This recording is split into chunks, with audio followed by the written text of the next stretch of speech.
Welcome, Bulldog fans, to a happy Mississippi State campus. Very happy, judging by what's happening behind us back there, Steve. In fact, wearing what you are, I suspect you're going to leave here, just go over to that frat party and kind of mix right in with it. But just celebrations all over Starkville tonight, all over Mississippi State country, all over Bulldog country. Mississippi State knocks off number 16 Texas A&M. Let's be honest, we all predicted State would win. I know some people thought it was crazy, but we thought the Bulldogs would match up very well with the Aggies, and as it turned out, they did. But they did it in ways we didn't really expect, especially on the offensive side. David, we talked in pregame that we expected Nick Fitzgerald to play better. We didn't know how much better. He played a lot better than he did a week ago, and I really believe this whole talk about Keaton Thompson, who did play for 3 plays and actually got a first down by virtue of a face mask penalty against him. Yeah, absolutely. He paid for it in a major way. But this is a ball game that not only did Nick Fitzgerald need, Joe Moorhead needed, and this fan base needed. Now you have an opportunity to realistically go 8-4, go to a nice ball game somewhere. No, it's not the year we envisioned, but it can be a lot better than we hoped for a week ago. All right, let's talk about Nick Fitzgerald. He is the story of the game. In fact, of course, my game story built around him. I know, and we'll get to the defense because they played a great game as well.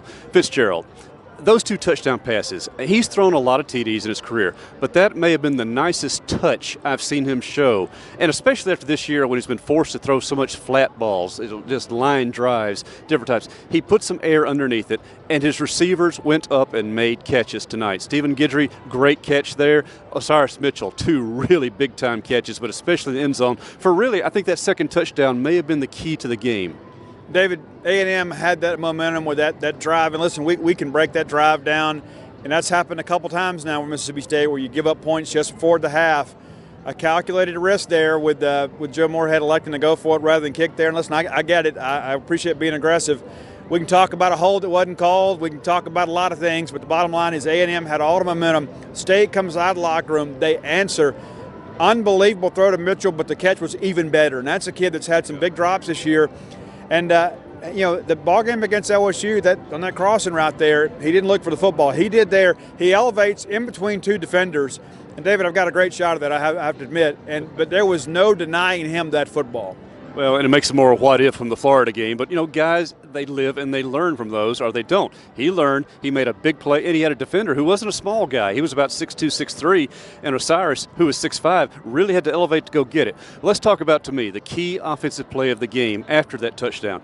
The State needed to distance itself. They're in 3rd and long, 3rd and 22. Now, they weren't going to convert on a penalty this time. Nick bought time. He rolled out, and scrambling has not been his forte as a passer this year, but he bought a little time. Texas A&M broke down. He got it across to Stephen Guidry, who a few weeks ago dropped a pass like that. He held on to it with momentum, and it carried him not only for the first down, but with Osiris Mitchell blocking all the way down. He almost scores and certainly gets to the 2-yard line. And Guidry tells us he runs out of gas on that play. But, David, back to the business end of it, that's something Jim Moorhead said they practice every day, these breakdowns, and he works back on that play, and Nick makes a perfect strike, throws it out in front across his body where Guidry can catch it and go. And as soon as he turned that corner, you felt like something big was happening. Because you mentioned, David, State's backed up there. If they have to punt, and listen, let's be honest, it's not throwing shade at anybody. The punting game at Mississippi State is not a strong suit. It is at A&M, and we battled that all night, kind of giving up. We were given 20 yards a punt, it seemed. If State has to punt there, we're probably having a different conversation. But you find Guidry, you get that, sets up a 4th-quarter touchdown run. The next thing you know, this crowd is electric, and A&M seem to be chasing the ball game the rest of the night. Also on the offensive side, and still talking about Fitzgerald, final stats, 14 of 22 for 241 yards, 2 touchdowns, sacked 3 times, including one really bad sack, but that's the one he came back from and made the big play. He only rushed for 88 net yards. He had 116, but those sacks cost him 28, still 5.5 yards per carry. Eris Williams, 35 yards, just 9 touches, right at 4 yards a carry because Colin Hill was not available.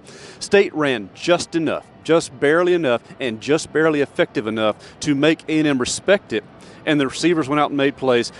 I asked Joe Moorhead privately what happened on the 3rd and inches call, and even I at the time, too, went off like everybody else. What a crazy call, a naked bootleg. It was not a naked bootleg in that regard. The tight end was supposed to float out there, and it's going to be wide open. As the play developed like that, the tight end went the wrong way. So those things happen. We have to find out. But, Steve, a greater point, too. A few weeks ago, a play like that, a blown opportunity, might have broken State's momentum, certainly broken their attitudes. It did not tonight. Now, a lot of that had to do with another great night by the Dog defense to keep them in the game, but the offense was resilient. Cyrus Mitchell had a very bad drop of just a perfect throw, but he came back and made the hard catches after dropping an easy ball. This offense showed emotional resiliency they haven't so far this season. They showed some desire tonight, David, that maybe they haven't shown on offense. Just like you mentioned, the very first drive, Cyrus Mitchell has the ball, it kind of bounces and gets away from him. He secures it, gets upfield, makes a big play. Stephen Gidry on the touchdown, great play, gets his feet in bounds. Cyrus Mitchell, of course, on the touchdown play. But there was a desire among these wide receivers to go make plays, and Nick Fitzgerald put them in position, and Joe Moore had called plays to allow them to impact the game. This could be a turning point for a big second half. And listen, David, this may be outside of that team on Highway 82 just down the road here in a couple weeks. This might be the last big defense that State plays this year. So this could be a turning point for an offense that should be able to score against Louisiana Tech, against Arkansas, and against Ole Miss. We'll see what happens at Tuscaloosa, but I don't think anybody at this point is expecting the Bulldogs to go over there and win the ball game, and I hate to concede a loss, but when you begin to look how the season shapes up, you could have some real momentum down the stretch here with this offense. As I said, another great defensive game. We've come to take it for granted. They're going to play great defense, and they did again tonight. They gave up a couple of touchdowns, but like you said, a holding call on the touchdown. And of course, State should have gotten a pass interference call on the A&M defense. Had the ball been thrown a little bit more inbounds, I suspect the ref would have thrown the flag, and then A&M never scores for halftime. The defense just shook it off and went and did their job. Earl Thompson, great game. He did get one face mask penalty, but he really sealed the game with that interception in the end zone that stopped A&M's last true chance. And what can you say about Jacarius Landrews? He got the starting job because Brian Cole is still hurt. State didn't miss a beat, and he played a great game tonight. If I had to nominate a player of the week, I'd go with him. You might go with Thompson. Well, David, I'd say Jacarius Landrews is one of those guys that you never know where he's going to line up. You never know how he's going to impact the game.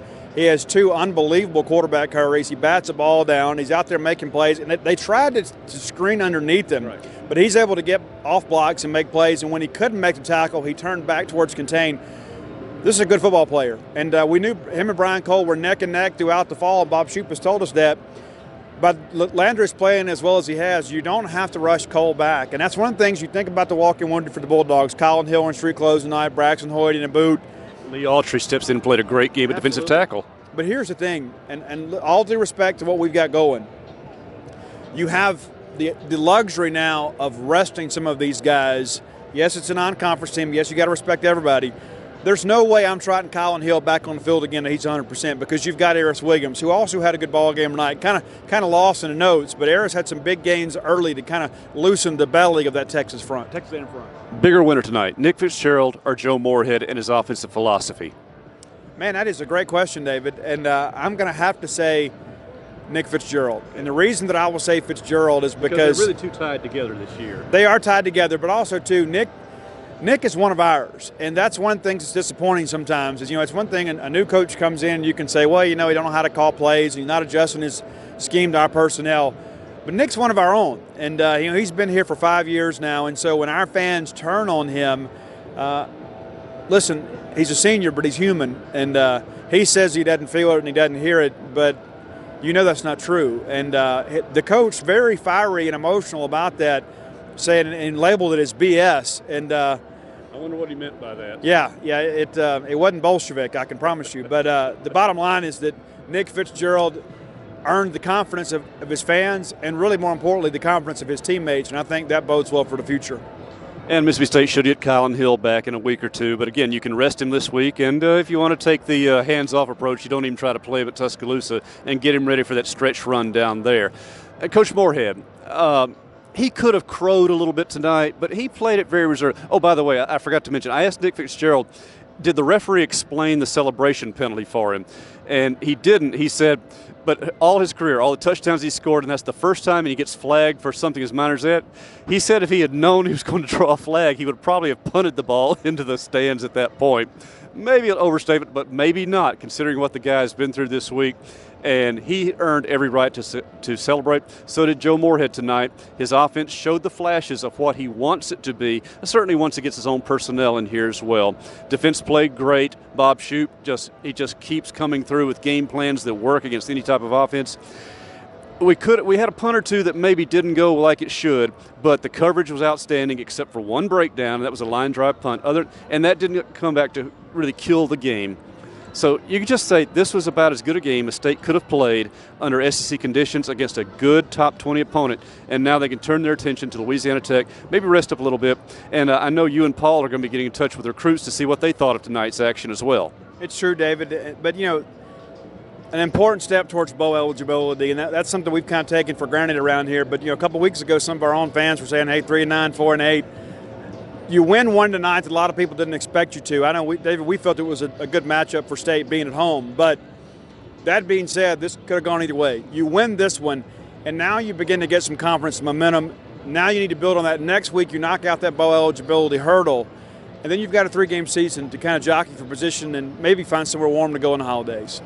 Well, we certainly can hope so, but however that turns out as far as bowl destination, still a long ways away. And it was pretty chilly at Jacksonville last year as well, by the way. I have to remind everybody of that. So Florida's not always so sunny. Sure.